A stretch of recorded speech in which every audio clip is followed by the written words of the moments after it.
When do you become yourself? The question is trickier than it sounds. At birth, we are presented with the raw materials of identity. But these are almost random. They are winnings from a game of genetic roulette, just waiting to be cashed out. What comes next is a long trek down the wind tunnel of childhood, the buffeting impacts of family and society and religion, the sculpting of a generic human being into an individual soul, the square peg that will suddenly fit into no hole but its own. This is a gradual process, to be sure. It may take years or even decades before the beauty and strangeness of a personality begin to shine through the chrysalis of the ordinary. You may need to surrender to everybody else's notion of yourself, a kind of informal, spirit-squashing referendum before you can figure out who you are. That was certainly the case with Ralph Waldo Emerson.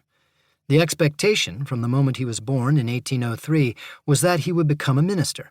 It was more or less the family business. The Emersons, as well as the Bulkley and Bliss and Moody clans, all of them related by marriage, had supplied the pulpits of New England for 7 generations. Waldo, as he was usually called, had an impressive pantheon peering over his shoulder, many of them vigorous participants in the theological disputes of the era.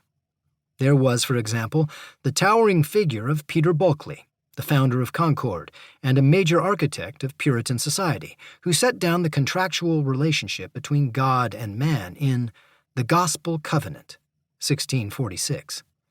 There was Samuel Moody, who gave away his wife's only pair of shoes to a beggar and loudly upbraided any parishioner who dared to sneak out of church early. "Come back, you graceless sinner! Come back!" There was Daniel Bliss, who invited the volcanic British evangelist George Whitefield to speak from his Concord pulpit in 1741.